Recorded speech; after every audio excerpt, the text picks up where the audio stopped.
Hello மக்களே, welcome back to Sahana kitchen. இன்றைக்கி சகானா கிச்சனில் வெஜிடபிள் குருமா எப்படி பண்ணலாம்னு சொல்லி பார்க்கலாம். அதற்கு தேவையான பொருட்கள் என்னென்னு சொல்லி பார்க்கலாம் வாங்க. ஒரு மிக்சி ஜாரில் அரை முடி தேங்காய் துருவியதை எடுத்துக்கோங்க.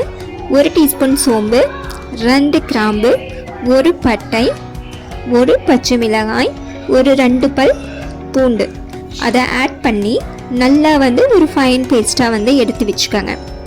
மற்றொரு வானொலியில் பார்த்திங்கன்னா ஒரு கடாயை வச்சுட்டு பிரிஞ்சி இலை 1, கிராம்பு 1, சோம்பு ஒரு 1/4 டீஸ்பூன், ஏலக்காய் 1, பட்டை 1 ஆட் பண்ணி பொரிஞ்சு வந்ததுமே ஒரு வெங்காயம் நல்ல நீல வாக்கில் கட் பண்ணி ஆட் பண்ணிவிட்டு கொஞ்சம் கருவேப்பிலந்தலை ஆட் பண்ணிக்கோங்க. அதை நல்லா எண்ணெயில் வதக்கணும்.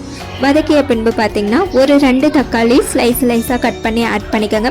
அதில் ஒரு 1/4 டீஸ்பூன் மஞ்சள்தூள், தேவையான அளவு உப்பு ஆட் பண்ணிவிட்டு 1 teaspoon வரமிளகாய்த்தூள், 1 teaspoon garam masala, 1 teaspoon கொத்தமல்லி தூள் ஆட் பண்ணி அதையும் நல்லா எண்ணெயிலேயே வதக்கிக்கோங்க. எண்ணெயில் வதக்கும் போது கொஞ்சம் டேஸ்ட் கொடுக்கும். அதனால் நல்லா வதக்கிக்கோங்க. வதக்கின பின்பு நாம் ஸ்லைஸாக கட் பண்ணி வச்சு கேரட் பீன்ஸ் ஆட் பண்ணிக்கலாம். உங்களுக்கு காலிஃப்ளவர் உருளைக்கிழங்கு கூட ஆட் பண்ணிக்கலாம். அரைச்சி வச்ச விழுதை ஆட் பண்ணிக்கோங்க. ஆட் பண்ணிட்டு உங்களுக்கு குழம்பு எப்படி இருக்கணுமோ, திக்காக இருக்கணும்னா திக்காக விட்டுறலாம்.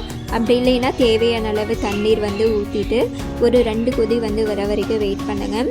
கொதி வந்ததும் இறக்கிட்டு சப்பாத்தி, சாதம், இட்லி, தோசை எல்லாத்துக்குமே இது ரொம்ப டேஸ்ட்டாக இருக்கும். கண்டிப்பாக ட்ரை பண்ணி பாருங்கள்.